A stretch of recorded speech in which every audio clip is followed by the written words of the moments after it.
Meu nome é Rita, tenho 57 anos. A história que eu vou contar para vocês é uma história que aconteceu comigo, é uma história da minha vida. É até difícil eu relembrar tudo o que ocorreu. Vamos lá, eu tinha 16 anos, tinha duas amigas, então nós éramos em três amigas inseparáveis. Estudávamos e morávamos no interior do Mato Grosso do Sul. Éramos vizinhas.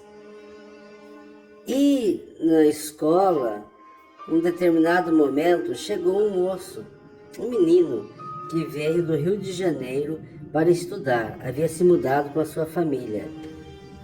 Ele não morava muito próximo de nós, mas estudava na mesma escola. Todas as meninas queriam namorar ele. Ele era lindo, era muito bonito, chamava a atenção de todas. Inclusive eu e minhas amigas fazíamos até uma brincadeira para ver quem ia namorar ele. Bom, a minha amiga acabou namorando com ele, né?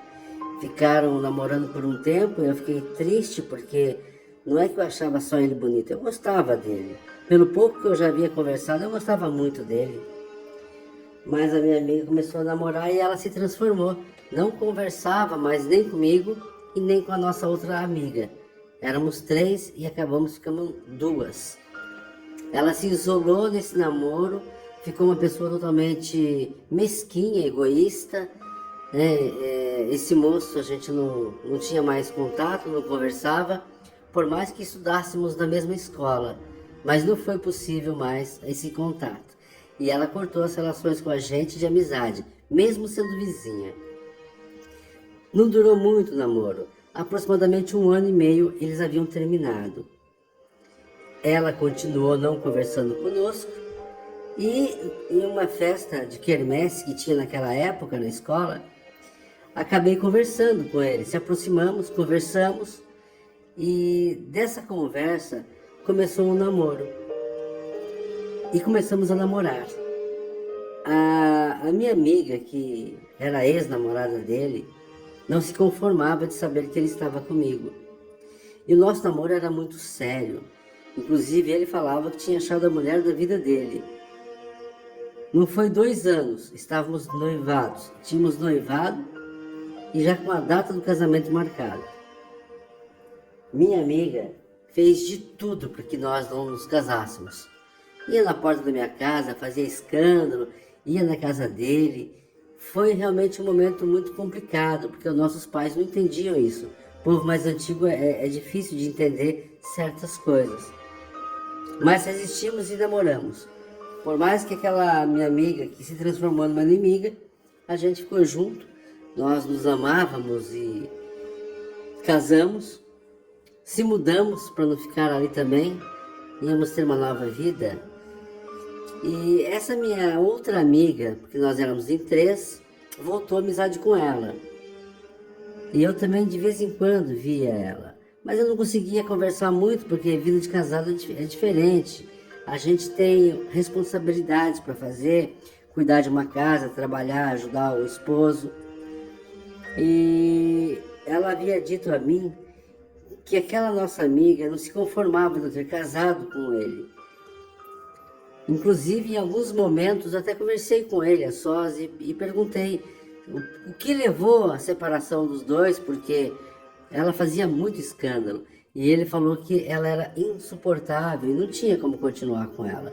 E ele havia terminado com ela. Tudo bem até aí. Então ele tinha certeza que queria realmente ficar comigo. Eu amava ele, ele também me amava muito. Depois de 8 meses de casado, eu me engravidei do primeiro filho. E depois que eu me engravidei, a nossa vida mudou completamente. Ele começou a beber, começou a chegar tarde em casa, começou a quebrar tudo. Ele se transformou daquele homem exemplar que ele era para uma pessoa que eu não conhecia. Parecia que era uma outra pessoa. Até a voz era diferente. Tudo nele era diferente. Sofri muito. Até o nascimento do primeiro filho foi muito difícil. Não vou falar para vocês que eu não pensei em me separar. Pensei sim. Em determinado momento pensei em me separar, mas naquele tempo era tão difícil a gente ficar sozinha cuidando das crianças. Em seguida já veio o segundo e o terceiro filho, e ele só piorava. Saía do emprego, não conseguia mais emprego, eu que tinha que estar sustentando a casa, até um dia, tinha passado alguns anos, e encontrei com a nossa amiga, aquela que eu ainda continuava com amizade. E ela, sabendo já do que estava acontecendo, ela resolveu me chamar para me contar algumas coisas. E ela me havia dito a mim que aquela amiga que não se conformou de eu estar junto com o meu marido, porque ela foi o namorado primeiro dela, havia feito feitiçaria, macumba. E eu falei, meu Deus, eu não acredito nisso. Mas, como ele havia mudado radicalmente a forma que ele estava me tratando, por um momento comecei a acreditar. E eu fui conversar com ela, tirar isso a limpo. E foi a pior coisa que aconteceu. Ela totalmente descontrolada, brigou, acabou me machucando e eu voltei para minha casa. Como eu estava machucada, meu marido perguntou o que estava acontecendo e eu contei a ele. E ele também foi lá conversar com ela. E nessa ida dele para conversar com ela acabou pegando um pedaço da camisa dele. Ela rasgou o pano da camisa dele e pegou um cabelo. Foi a pior coisa que aconteceu em nossas vidas. Quem me contou isso aí foi a nossa amiga, que era uma amiga em comum. E ela fez novamente mais feitiçarias. Meu marido ficou pior do que já estava. Não durou mais 3 meses, ele perdeu a vida em um acidente. Ele bebia muito, não trabalhava. Ele ficou uma pessoa totalmente estranha. E no dia do funeral dele, ela apareceu e falou, não foi meu, não será de ninguém. Deu uma risada e saiu. Fiquei muito mal, com 3 crianças pequenas para cuidar. Mas enfim, eu me mudei, fui para a capital, trabalhei muito. Trabalhei de diarista, trabalhei por dia na casa de famílias, mas consegui criar meus filhos. Hoje são criados, formados, estabilizados, são casados e eu tenho 2 lindos netos. 2 lindos netos. Quando essa mulher fez tudo que ela fez para mim, o sofrimento que ela fez ao passar, a gente vê que as coisas que a gente faz aqui mesmo a gente paga, né? Assim que meu esposo faleceu, ela também adoeceu.